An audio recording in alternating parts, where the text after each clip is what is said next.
Thank you for coming along. It's an interesting concept, an interesting topic that we're going to talk about today in terms of a Pure Play MSP. I mean, Pete mentioned my book there. I'm not talking about the book at all. If you want to talk about that, come and see me at the booth and I can talk about that later. But what we really want to talk about today is it viable? That's one of the things that I want to ask, and probably I want to pose more questions in this talk than answers.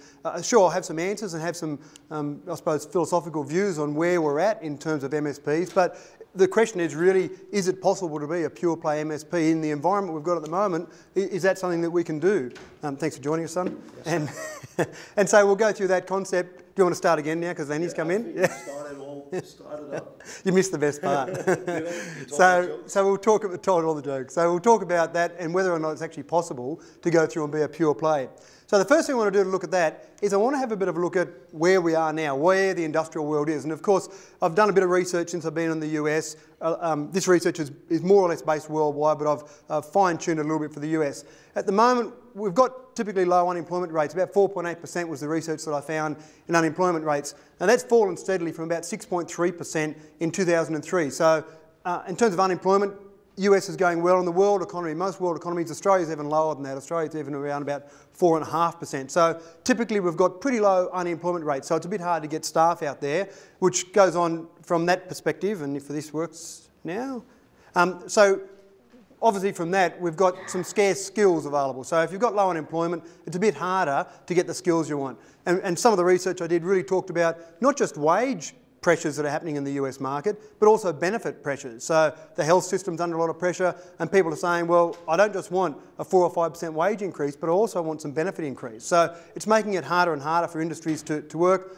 And despite the fact that there's some gloomy outlooks maybe coming up over the next year or so, at the moment, over the last few years, there's been record profits being made by industry in general. So you've got huge profits being made by, there's some exceptions in some of the financial sectors, say, with some particular examples there. But in general terms, overall, in terms of general industry, good profits and, again, a little bit of a gloomy outlook, but generally good profits. So not many people out there to be employed, low unemployment rates, a lot of pressure on wages, and typically good profits that are being made. And then really what we've been finding is that industry is saying we've got to keep driving those profits. We've got shareholders or investors or even just ourselves as business owners that want to be able to have those good profits keep coming through. So, I mean, it seems like I'm stating the obvious, but industry really doesn't just want those efficiency increases. Industry really needs some of those efficiency increases. And sometimes it's a bit silly to state the bleeding obvious. In fact, there was an example I saw the other day. I was at the supermarket just coming out and my kids have got some little dogs, I don't know if you have them in the US, Jack Russell Terriers, but they're little annoying dogs. But I said, before I go overseas, I'll do the right thing and I'll get all their dog food. So I was in the checkout queue with 2 big bags of dog food.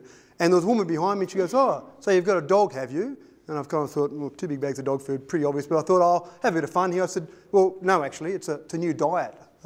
It's called a dog food diet. It's pretty good, but I ended up in hospital the last time and had all these tubes coming out of me the last time I went on this diet. And the woman looked a bit horrified, and I said, it's actually a really good concept. It's really nutritional, the food's really good. You just put them in your pockets, fill up your pockets with this food, and just have a little snack as you want as you go along. I lost 25 kilos until the incident, and finally the woman said, well, what was the incident? And by this time, all these people in the queue are kind of all listening, and a few of the larger guys in the queue were about to go back and get some more bags of dog food themselves. And they said, what happened? Was there some sort of poisoning from the dog food, or what happened? I said, no, everything was going fine until I sat in the middle of the road licking my testicles and got hit by a car. So sometimes it's okay to state the bleeding obvious. Sometimes, you need to look at other ways to state it. So let's have a look at an industry comparison. And I've been doing a bit of work with some other industries lately. I mean, I'm obviously in the IT industry, but from the sort of work I've been doing with SLAM and some of those transitional things, I've actually ended up doing some work in some other industries and doing some research, mainly out of the US, but mainly for Australian companies. The one that I found very intriguing was a company or an organisation called MDVIP. I'm not sure if you've heard of them. They're a medical group. And what they do is they charge you $1,500 a year to be one of their patients. You still pay when you go and see them, but just to be the privilege of being one of their patients, they charge you $1,500 a year. Now, what they do as part of that is they give you a wellness plan.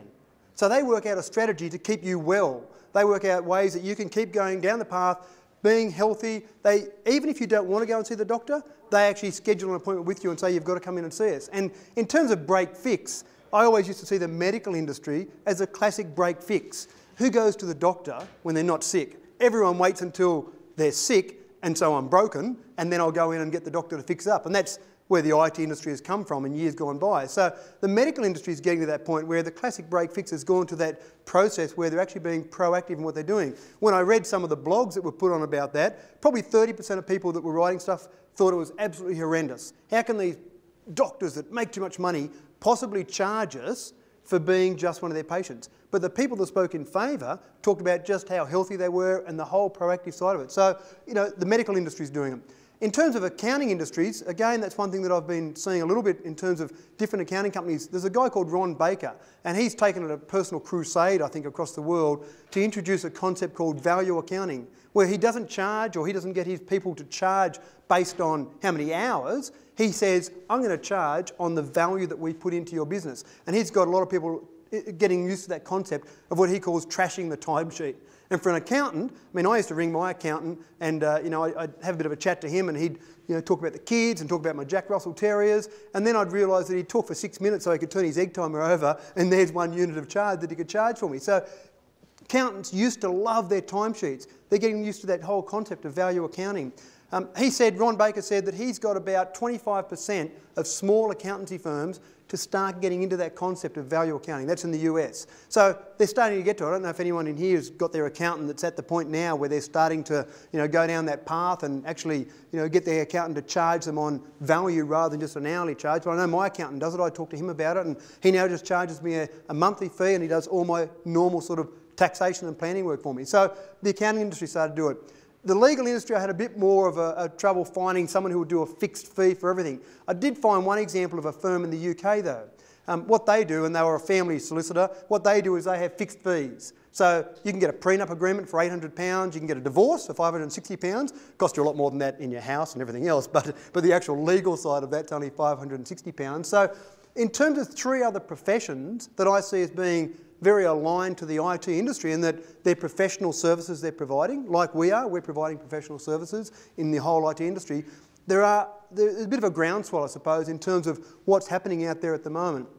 And I was in New Zealand last week doing some work, and I went into the Telecom New Zealand building, which is their major carrier, I think about 85% market share. And the first statement they have as you walk into the front office of the building is that statement there, and I loved it. I said I'm going to steal it for the talks this week because that's where I think a lot of the managed services businesses and the IT industry in general is at the moment, that we can sit back and wait, and obviously people that are at a Kaseya Conference probably aren't the people sitting back and waiting, they're doing something about it.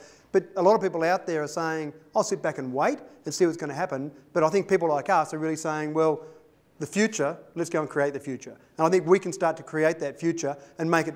Len's going to write that down, he thinks it's that good. We can start to make the future exactly what we want it to be, and that's the power that we have in our hands at the moment. So it was a good little saying. We're talking about the whole concept we're going through here is it possible to have a pure play MSP? And I suppose what I want to do is lay some of the groundwork before I get to some of the final conclusions that I start to make. And so even though it doesn't seem like it's on the topic at the moment, we get to a point at some point in time. So, you know, don't look too vague at the moment. Some of the things that I looked at in terms of when is the client ready, if they're looking towards an MSP and someone who really only deals with them. Can you imagine at the moment, if you're not in that pure play MSP market, saying like the MD VIP, sorry, we're not going to deal with you at all until you become one of our SLA clients, until you become one of our managed services businesses. Not many businesses are game to do that yet because most of us are in transition. But, you know, again, when is that client ready? One of the things that really I've seen when the clients start to accept the fact that managed services is crucial is if they realise the high cost of downtime. If they think, no, it's okay, if my IT system's down for a while, that's okay, I can survive a day or two, then they're probably not the right sort of client that you want for a managed services business. If they realise that downtime costs them dollars, significant dollars, then obviously they're a client that you really want to look at to be a potential client. The other part of it is understanding technology benefits. It's all well and good to say, my IT system is there, what's it doing for me? If a client starts to understand extra things they can do, if they understand access from home, if they understand someone maybe being able to connect from home and work from home, if they start to see that there's technology benefits, hence efficiencies in their organisation, they're a client that you want to look at. They also need to understand the imperfect nature of computing. Gone are the days when, well, don't you just put the server in on the network and then it works for 3 years and then I talk to you again? And that used to be the attitude of a lot of people. They used to think that they spend once on IT, put their hands up and go, I've done my IT expenditure for the year, that's it, all over and done with. I think now if you get a client that understands that IT needs to constantly be monitored, patches be applied, defragging, a whole range of things, if a client understands that computing isn't perfect, then I think they're a client that you need to look at. And then understand that inextricably profits are linked to the efficiency in their business. When you look at some of those first facts I put up, it's hard to get some of those staff out there they need in their organisations. If they can make themselves more efficient, obviously they're going to become more profitable. So why do we want to change? I think in terms of being a pure play MSP, I think having this talk in 5 years' time, we won't talk about it. I think 90% of the people in this room will just be a pure play MSP in 5 years' time. I don't think now that we've made the step, and I'm assuming I'm making some assumptions here that most people in the room, I mean, how many people would call themselves a managed service provider now? Yeah, and that's what I find typically. You go to a conference like Kaseya, people aren't using a tool like Kaseya if they're not into the managed services headspace. I think you've already seen that you don't have an option to evolve your business. I don't think anyone would say, yep, break fix is the way to go now. At the moment we're saying managed services. In 5 years' time we'll be saying pure play managed services. It's something that you have to keep evolving. And that's business in general. Evolution is not an option, it's absolutely mandatory. At the moment there's a bit of talk about managed services, and I'll talk about some of the actual numbers in a little while, but people are starting to understand a little bit. You're starting to go into clients and talk about it a little bit. Being an organisation, you're not finding that at all? You're finding that people, you raise your eyebrows, that's dangerous with me because then I'll ask you a question. But people are finding that they're just hearing about it a little bit, they don't understand it, but one way to differentiate your business might be to say, well, you know that managed services thing, that's all we do, we're a specialist in that. And that's, you know, a fairly crucial thing. I read an article the other day that said Dell looked like they're going to lose $455 million on some of their joint venture self-financing options. And the article that I read was written by a financing company, and they said, well, if Dell had have stuck to what they do well and let financing companies stick to what we do well, then we would have paid them that $455 million and it wouldn't be at risk. And I'm a big fan of that. Being a specialist, being a pure play managed services specialist is a powerful thing. At the moment, I think you're getting a bit of a perfect storm of the technology. Things like Kaseya, some of the technology like vPro, I think is really starting to come forward in the consciousness of people. And I think the expectation levels, it's kind of that perfect storm of the technology's there, and people are expecting so much more of their technology. People are expecting it just to work. So you're kind of getting that perfect mix at the moment. And the last thing is the efficiency of your own business. I mean, one of the things that I have seen definitely in my own business is that I can start to manage my business better the more I do of managed services and the less I do of break fix. In fact, one of the statements that I'd make is that you can't plan your capacity perfectly when your clients are still pay as you go. Even if you've got some clients that pay as you go, it's very hard to plan that capacity because they're the guys that have that sort of emergency, that sort of thing pop up out of nowhere where they need to be able to try and get things fixed. If you had all your clients on managed services, then you can imagine how nice it would be in terms of what you could plan, and when you plan it, there would be very few emergency situations. Now, I'm sure you're all familiar with this, the diffusion of innovation. That's one of the things Everett Rogers, I think, wrote an article back in about 1962 about that. So I'm sure you're familiar with it. You've normally seen that in a bell curve, in the classic bell curve.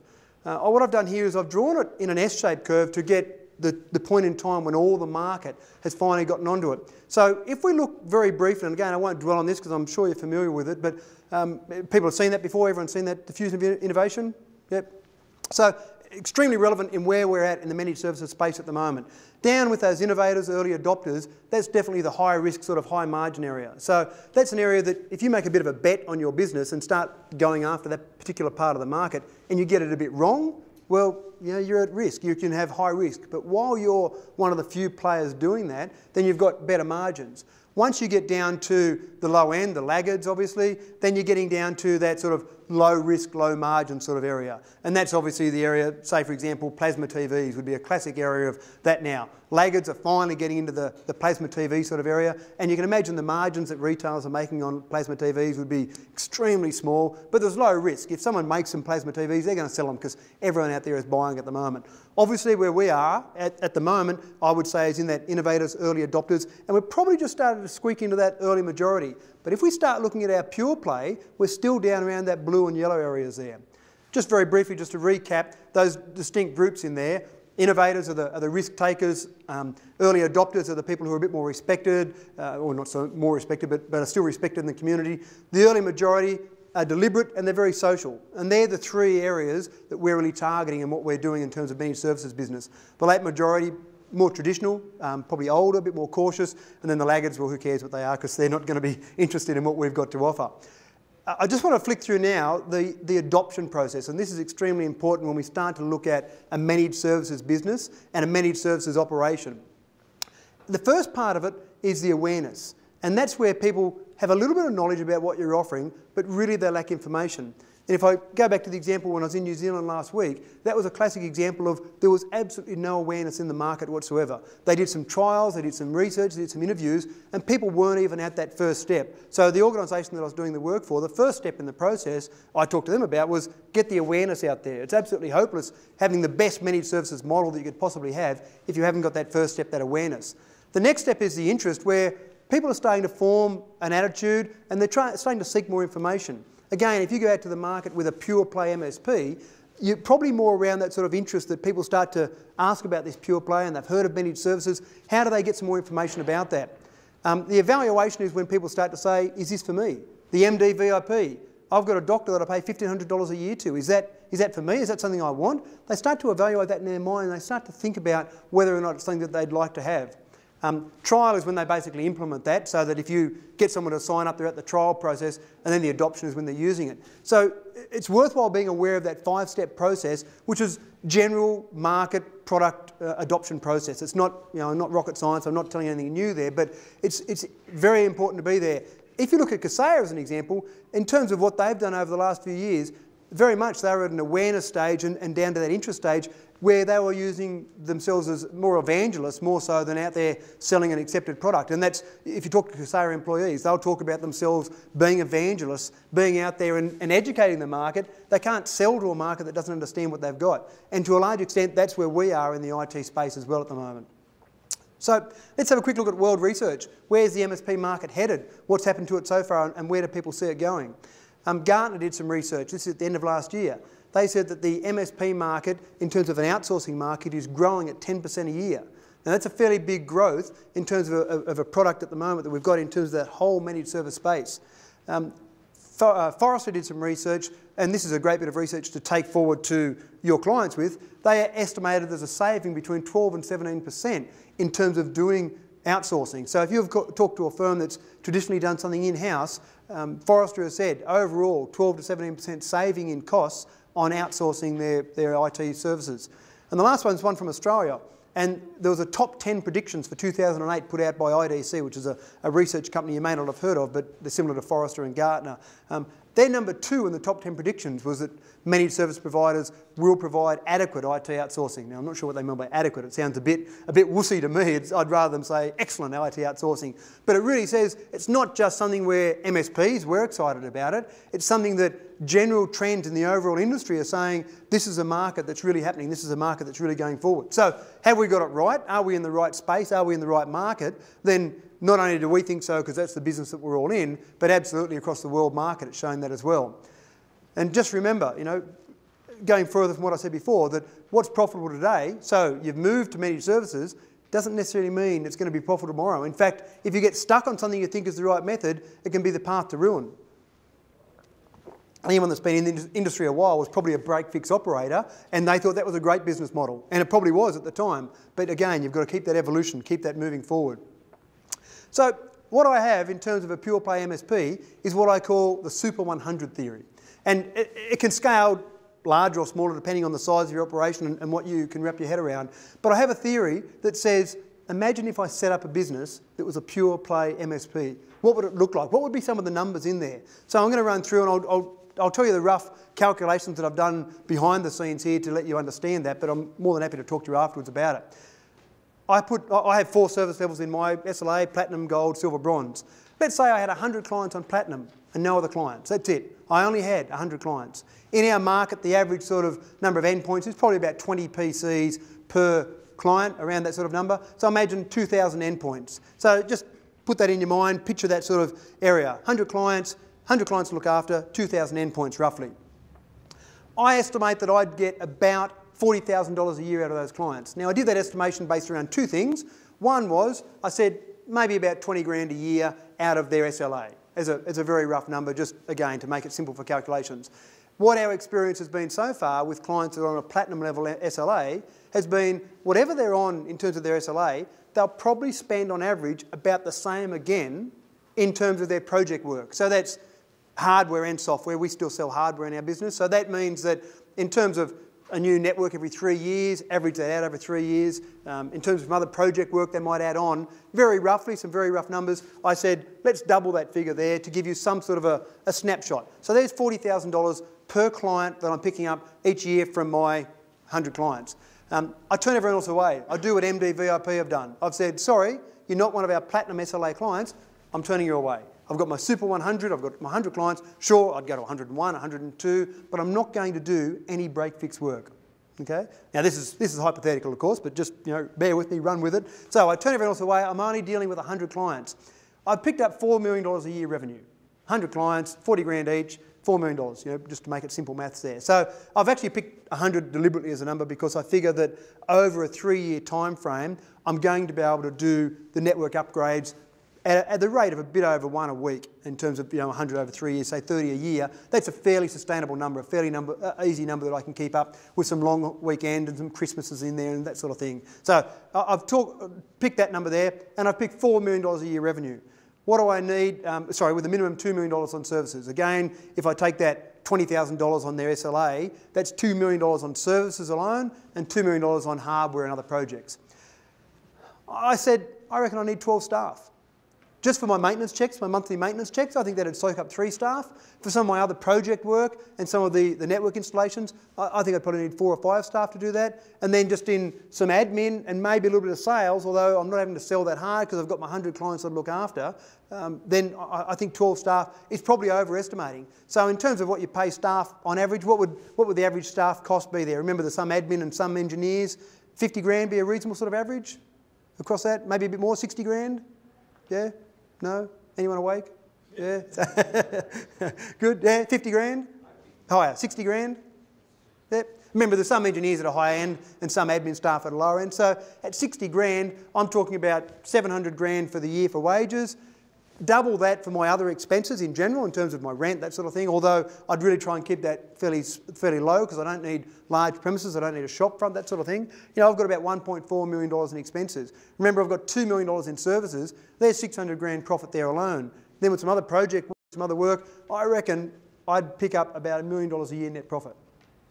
Now, again, I'm happy to argue the case or go through those calculations with someone afterwards, but that just gives you a bit of a snapshot of where we're at. And I've done some analysis on that in terms of our clients, in terms of our platinum clients especially. I really picked on those and said, what do they do? How much extra money do they spend?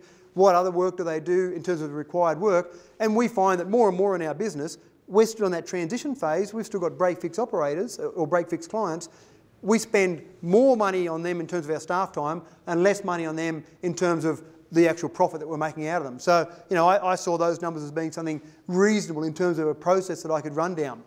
Again, I haven't done it. I haven't done the Super 100 theory in my main office, and I'll talk about another office in a moment in terms of what we've done there. But that's a theory that I think you could run with quite easily. Now, if you've got staff numbers that are much higher than that, you can make it the Super 200 theory or the Super 300 theory. Or if you're smaller, make it the Super 50 theory. But really, there's a very strong argument to say, just like MD VIP, this is all we do, and go forward from there. Has anyone done that? Has anyone actually got a business that's only MSP clients and no other type of client? Yeah? And how's that going? Those numbers sound like reasonable numbers? I'll pick on the guy down the back here. Those numbers seem like reasonable numbers. I mean, again, yours might be different, higher or lower, but in terms of relativity? Yeah, I believe so. Yeah, good. Well, for that answer, you get a squeezy. You got the right answer. So yeah, look, I think I'll pick on one more and hope I get another right answer. Does that seem like something that are reasonable numbers there? The numbers are right on the money, yeah, okay. So, there's 4 people I saw put their hand up there out of this audience straight away that are in that Pure Play MSP. I didn't actually think there'd be anyone in the Pure Play market at the moment because I thought it was still very new in that market. But I think there's certainly a valid argument to be had for that. And I suppose the good operators, as more and more people come into that break fix, and I saw an example recently where there was a particular IT company who wanted to get into this, they had no idea. They had 100 staff, they worked in the corporate market, they heard about managed services, they thought, I'm going to be there, I'm going to go and do this. They heard about Kaseya, they worked out the cost of that, and they went out and said, we're going to sell this for $10 a seat. That's it. We're going to sell this managed services model for $10 a seat. And when I heard that, I thought, oh, this is terrible for the industry. They're going to go out there, and what are you going to get for $10? You're probably going to get Kaseya. That's it. They're not going to, you can't do anything else for $10 per seat per month. So I can just see there's going to be more and more people trying to get into the market, think there's an easy buck there, go and do that sort of thing, and just find that our whole industry starts to get a bad name. Having pure plays out there, I think will start to keep that name, and I think as we all become better operators, we'll start to move more and more towards that. So that's my Super 100 theory. How do you start that? Well, the first thing, a bit like the MD VIP, you need to have a value proposition for your clients. Now, one of the theories that I think is a valid theory is that you could start up a separate business name as part of your main business. So if your business was called Joe Bloggs Computers, you might start up, ABC Computers. And ABC Computers is completely owned by your organisation. ABC Computers is really using all the same staff, but it puts itself out there from a marketing perspective as just an MSP. So they're only doing MSP work, they're pure play MSP, and that would be a way to keep your existing customer base and keep the transition in your main business going, but get to the point where you're running through that pure play there. Again, what you'd want to do there is really come up with a value proposition for your clients in terms of going with that pure play and saying, here's what we're going to do for you. We're going to charge you X dollars a year, but you're going to be one of 100 clients only or one of 50 clients only. So coming up with a strong value proposition. And then focus on how to deliver value. And value is not about price, okay? And that's one thing that people get confused with. Oh, it's cheaper, it must be better value. I don't agree with that. I think it's better value if you can demonstrate to the client they're going to get something more out of it. So, in other words, focus on the value you're going to deliver to their business, not on how much they're going to pay to you. Really see yourselves as partnering with your clients. They want someone who sees the focus of where you're going. They want someone who sees that where you're going today is somewhere where they want to be beside you along the way. So one of your clients, for example, might be in a particular industry where you've seen some new products come out for that. They want to get a phone call from you as a pure play MSP to say, hey, do you know there's some new stuff that's just come out? Do you want to get me around and we'll have a chat about it? Because you've only got 100 clients to look after. You really want to focus in on those clients and work out ways that they can grow their business better. And really, I suppose from that perspective, be evangelists in that pure play. Be evangelists out there, run seminars, really get out there and start to talk about the message of what you can do. That's one of the things that I hear a lot, especially from engineers in an organisation, but this isn't the way we used to do it. This isn't the way we've done it in the past. Engineers get to the stage where they're very good at what they're doing, and so they want to keep doing it that same old way. And I've even talked to some people today out at the booth, and they said one of the biggest challenges they've had is they've understood the managed services model and understood the change to a managed services business, but they just can't get their engineers on side. So it's always a bit of a challenge. It isn't the way you used to do it. And if I go back to that client that I talked about with 100 staff and going out with the $10 a seat, when I talked to them and started to convince them there were better ways to do it, one of the things that really struck home and it really hit them fair between the eyes was they were trying to apply a managed services philosophy, but they were using a break-fix mentality, and it doesn't work. And that's what sometimes happens is, oh, this is the way we used to do it, we'll keep doing it that way and just dress it up a little bit differently. So one of the things that you have to really do is start to think differently. I quote here from myself, which is always an interesting thing to do. But getting that sort of message out there, that's my definition of managed services. Everyone's definition is the same. You grab 10 people, ask them for their definitions, you get 20 different definitions. But the crucial parts in that, I mean, I've done talks like this, and I've been involved with Lenny when we've done talks, and we've said, who's in managed services? And people put their hands up. And then you'll start to talk to them, and some people think they're managed services, but what they're really doing is charging a monthly fee and then recording the hours. And it's really still that break-fix mentality, trying to apply it to managed services. That's a definition that you can start to try and talk to your staff, your engineers, your clients about. And the crucial parts of that are proactive day-to-day management, optimal performance, and fixed fee.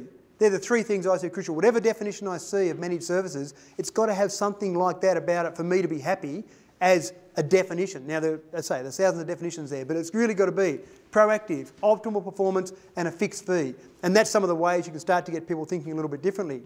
Some of the research that I did as well in terms of what businesses are doing, and this is great to be able to go out and talk to some of your clients about, the average small business at the moment spends, the average successful small business that's using IT well, spends about 14% of their business expenditure on IT. Now that gives you a bit of an idea in terms of, you get a bit of an idea of how much someone's spending on their overall business just by the number of staff they have. You can start to do some numbers on how much they should be spending, and you can give the client that number. You know, research, international research. This actually was done for me by Microsoft when I was doing some talks for them recently. 14% is the average expenditure that people have in a successful small business. The increase they get in productivity, now this was comparing in the same industry, someone who's using IT to a large extent, to great potential, as opposed to someone who's using IT either not at all or very poorly. 78% increase in productivity. Now that's not quite double, but it's getting close to that sort of level of productivity increase. When I talk about those figures at the beginning, the low unemployment, the wage pressures, the benefit pressures, when you start to talk to one of your clients about, hey, we can start to do this for you and give you 78% increase in productivity, that starts to ring some magic bells. And really, the whole concept, I think, is if you can get them with that proactive, optimal performance, it's a win for the client. They're successful, their business is more successful, they want to spend more money, and it's a win for you because you can start to be very proactive in the way that you go about your business. And as I said before, you just can't plan your business if you're still in that pay-as-you-go mentality. How do you differentiate? Well, you've all heard of BHAG, the big, hairy, audacious goal. That's again, a standard sort of business growth thing. You know, in your business you say, what are you going to do? I want to have a BHAG, a big, hairy, audacious goal. So I thought, what would I do to really put out there to clients to try and differentiate? And I thought, well, I'm in Vegas, so I thought PIMP would be a reasonable thing to come up with as an acronym. Now, the PIMP is the profound, incredible, measurable promise. And this is something, again, you can try and get your engineers on side with. One of the ones that sprang to mind was FedEx.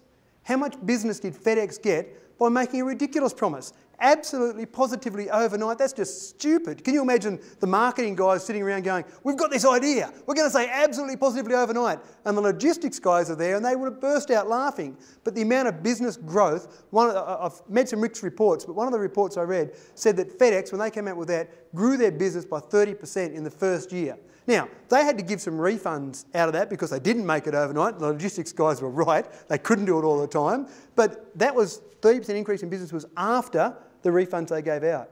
So it's quite incredible to think you make a ridiculous promise out there and you just have to try and back it and honour that through. So you come out with your profound, incredible, measurable promise, or your PIMP, you can go back to your engineers and say, I'll come back from Vegas with a PIMP, then you can actually start to say, we're going to do some things, we're going to make some promises to our clients, and we've got to work out ways to honour them. Now again, I think you can honour them much better in that Pure Play MSP because you're not getting the random interruptions from your pay-as-you-go or your break-fix clients. And then what do you do next? Pretty simple sort of stuff. The old saying about how do you deliver good service, say you're going to do something and then do it. How do you deliver great service, say you're going to do something and then do it a bit better. It's pretty simple stuff. Good communication with your clients. Tell them what you're going to do. I'm going to be here on the 15th of each month to have a talk to you about your business. I'm going to be here and one of our engineers is going to be doing a maintenance check on the X of each month. Be efficient in your turnaround. You've got a problem. We're going to have someone out there on site in an hour. We're going to make some ridiculous promises in that pure play market and honour them. And then meet those promises. And if you don't, I know what we do. We give a 5% money back guarantee. If we don't meet one of our promises we make to our clients, we say, sorry about the inconvenience there. There's 5% of your monthly feedback. Now, it doesn't happen very often, but when it does, the client's almost embarrassed. Oh, no, I don't want that money. No. But you know that they're going to walk out of that meeting going, wow, this business really backs themselves. They really are delivering on their profound, incredible, measurable promise. So let's have a quick summary. Clients have higher expectations. There's no doubt about that at all. The market that we're in today, what I've seen over the years that have gone by, is that 5 years ago, 10 years ago, clients put IT in and it did its job and it was okay. And if they had a problem, it wasn't the end of the world. Clients now have incredibly high expectations. They expect it to work. They're almost at the level of a motor vehicle where they expect to be able to get in, turn it on and drive off and not think about it. They don't want to be under the bonnet tinkering around with things on their car, and they're almost at that point with IT. So they expect it to work. IT systems now are becoming mission critical. We went to a Japanese restaurant in New Zealand on my last night there in Auckland, and coming out of the door, we couldn't understand much that the Japanese guy was saying in terms of the process. Beautiful food, but his till was there and he was punching up everything that he'd done on his till. And I managed to get enough sense out of him. I said, what would happen if I turned that computer off now and it was not operational? We had one computer in the place. He said, I wouldn't know how much to bill you. He said, everyone in the restaurant, I'd have to give them for free because I don't know how much to bill them. So just for one simple little restaurant, one simple little, like, I'm sure their focus is on their food, they needed to have their IT absolutely mission critical. When I was in Vegas last year, I talked to the IT manager down at, or it's not IT manager, but one of the IT guys at Caesars Palace. They said if their gaming room is down for 1 hour, just one room, $1 million an hour. So it's in different scale, but everyone that's using IT, it's absolutely mission critical for them. Decide if you want to be Pure Play. Now, I talked already about that concept of a separate business name. What we did was we set up another branch. So we've got, we're based in Dubbo, which is an inland town in regional New South Wales in Australia. We've got another office that we opened up 150 kilometres away. Now, it's a very small office. And we went in there and we said, we're not going to put any stock on the floor. We're not going to have a ground floor office. We're going to have a little professional office up on the first floor of a building, and we're just going to be Pure Play MSP. Now, that was a bit of an experiment on my behalf. You know, the staff that I put in there, I said, let's see how it goes. I put one staff member in there and said, your job is to go out and get some clients. We had the advantage of our Dubbo office being able to service those clients remotely. You go out and get some clients and you see how you go. Now, I can't say it's a raging success yet. We've got 3 staff that work in that office now, and we've got 12 MSP, Pure Play MSP clients in there so far. And to me, that's great. That's been about, how long now? Probably 9 months that's been growing. So it's only a bit of an experiment. We haven't pumped hundreds of thousands of dollars of advertising into that market. We've really let it be organic, and we've run some seminars like this to tell people about it. But in that short space of time, we've been able to look at the business model there and go, wow, this is, you know, it's not my Super 100 yet, but it's certainly going along towards that line. And people that we're dealing with are definitely, you know, that top 2.5% in that innovators, and starting to get up into that 13.5% of the early majority. Sorry, of the innovators. What comes after innovators? Thank you. I was just seeing if you're paying attention before. So, you know, you're getting up into the early adopters there. So effectively, you're getting to that point when I can start to see that business model starting to work. So there's some different ways to do it. The separate business name, if you want to be in the same location, but opening up another office in another area is certainly a way to do it. We're ready to open up a 3rd office in another town called Mudgee that's about 100 kilometres from Dubbo as well. And again, what we'll do there is exactly the same thing. We'll go down that process and set that up as a Pure Play MSP. My Dubbo business, the risk that I have there is because we've got a huge premises and a lot of staff there. If I said tomorrow I'm going to be Pure Play, I'd be a little bit scared that people would think that we're going broke, because we'd be downsizing the business, we'd be going to small premises. So it's something that I still think if you're in break fix, it's much harder to go down that path and transition to Pure Play. But a new office or a new business name, certainly I think that's certainly possible. So, you know, there's a couple of ideas in terms of what we've done and another idea in terms of a business. I think you've got to be the evangelist for managed services and really talk about that. That's something you get in your local press. You get out there with seminars. You really just talk about managed services and the advantages they offer, and get some of your other clients, the testimonials, that sort of thing are very powerful.